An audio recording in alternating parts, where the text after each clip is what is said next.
Why do the words people, mass, crowd have such a negative connotation in pre-modern times? Before factories and complex machines appeared, there was initiation, a mystery, a heavy ordeal that turned a child into an adult. Shortly afterwards, in modern times, there was no clear initiation left, only remnants of past institutions. But there was a clear ideal. You must trade well, be consistent, firm, and so on. In postmodernism now, there is actually no initiation. Children remain, children forever. The image of an adult is absent. It is never suggested. Rather, the opposite. Infantilism and childish thinking are propagated from every crevice. So why has the word people acquired such a negative connotation? People have no will. They are compliant, inert, easily deceived. They are expendable material, and people increasingly accept such an attitude towards themselves. But even an individual in a crowd relates to themselves similarly. They let their body drift, set it in motion. They cannot control emotions or evoke them at will, and their mind loops, unable to break free from the familiar. They cannot make their intellect work because it causes them pain. Hence, by the way, the idea of youthfulness, when the elderly try to act like children, and hence the fear of heads and realizing oneself. But one can perform a rite of self-initiation, a rite of transformation from a child into an adult, from an object known not only by others, but also by one's own body and emotions, of a subject into a personality, into an adult. An adult is the absolute master of their will and their mind. Each of us engages in something unpleasant. We all understand it because we feel that no one is watching us. We think, yes, everyone has already done something bad, I don't do it anymore. Here, the observer should notice such moments. Simply notice. If you forget to maintain the observer within yourself, it can leave you notes like, I'm watching, or reminders and alarms on your phone. Don't neglect these methods while you still have the capital. Remove and I'll continue further, but my thoughts and zeal are occupied by something else. Approximately such detachment from corporeality should always surround us. At the end of the first month, but what is very important, you must not harm yourself. The essence of this practice is not to vilify the body, destroy it, but rather to bring it into maximum order. The body always serves as the foundation, the framework of everything higher, and it must be taken care of. It's just that it stops causing you difficulties, and perhaps it will even bring love and zeal. All the good should stay, and the bad should go away. Dealing with the good gradually becomes easier and easier, while the thirst for emotions, creativity, bright deeds, and actions will grow more and more. As soon as liberation from the body occurs, the time of feelings will come. You will notice how you are drawn, for example, to the opera.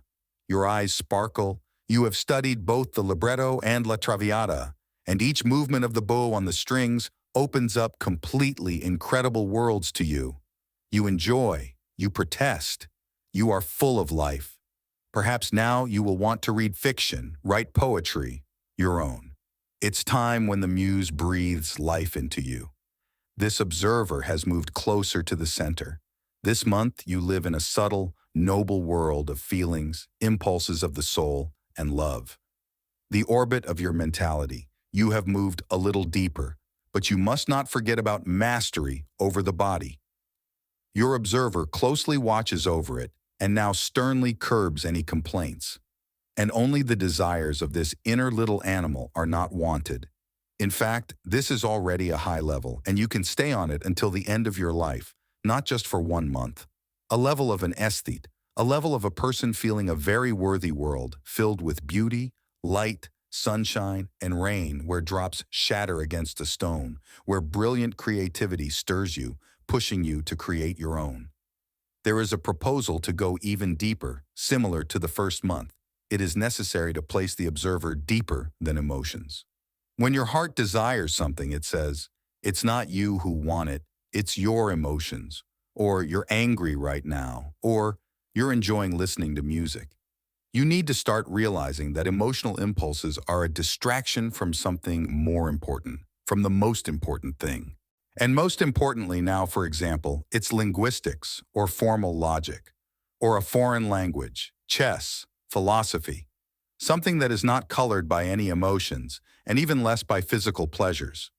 If for other months the archetype of thought is clear, for the physical, it's the athlete, the businessman, generally body-oriented. For the emotional level, it can be a musician, an artist, a writer, including simply an aesthete, an art lover, and connoisseur of the beautiful. Here, at this level, you turn into such an archetype, a botanist, a programmer, a baker. Your thinking should take such a form. However, just like on the emotional level, it's still necessary to master aesthetics. On the emotional level, you will understand that living without beauty and aesthetics is impossible, without neatness, disorder, without beautiful music and other arts. Just as the body became the framework for emotions, emotions become the framework for intellect. Again, all this will happen gradually, not on the first day after the observer pays attention to emotions. You will purely internally and absolutely naturally want to engage in something else. What will be important is something else. You will start to find satisfaction in engaging with deeper and more complex matters. In this month, you move the observers even deeper. The entire month is a process of transitioning to the world of intellect, to the world of complex, meaningful concepts. In philosophy, the world appears more complex than just emotions and impulses. It acquires structure. Suddenly, you discover that you are truly devoted to logical operations. You play no role. Instead, you are sincerely devoted to observation. Now the observer emphasizes bodily and emotional actions, allowing the intellect to unfold.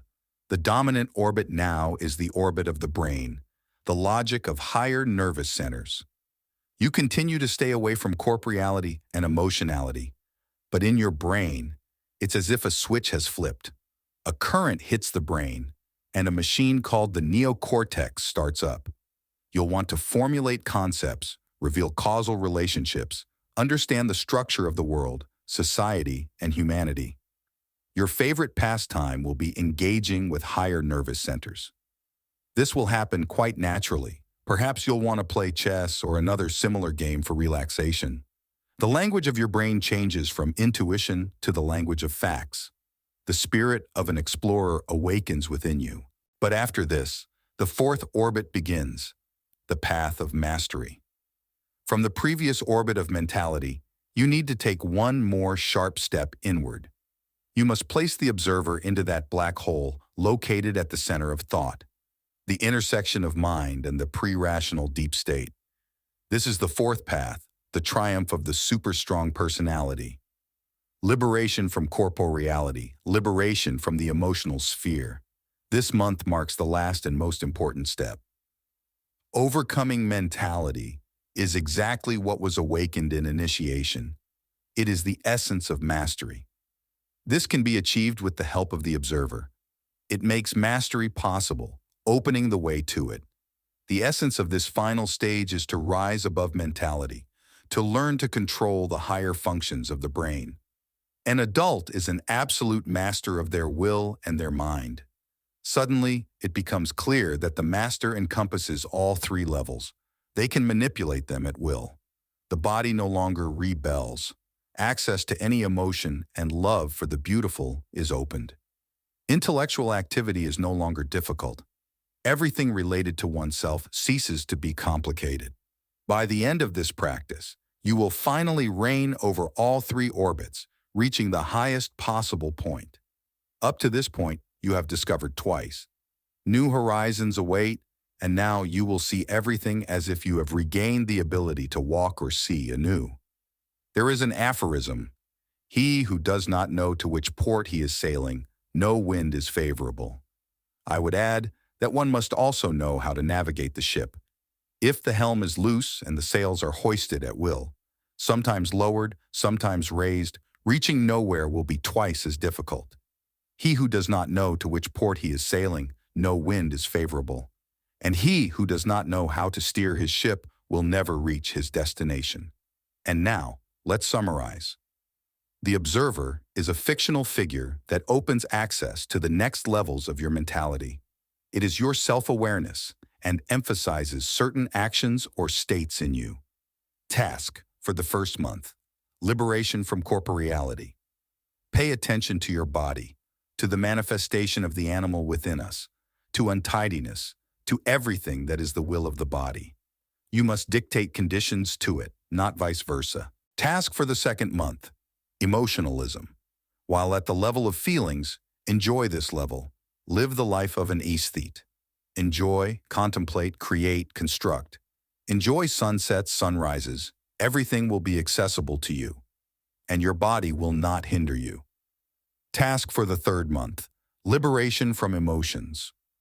The observer directs its attention to emotions. Transform them, assert control over your emotions, and do not let emotions dominate you. There will be a natural transition from inspiration to discipline. Task for the fourth month: intellect. While at the intellectual level, feel it. Let logic and causal relationships rule your world. Neither emotions nor the body will hinder you from engaging in truly important matters. The final stage: transition to mastery. Separate from intellect with the help of the observer. You must come to the point where you control your body, emotions, and intellect, able to manage them at will. Embrace all levels within yourself. Become a master of limited corporeality and complete the rite of self-initiation, transforming from a child into an adult.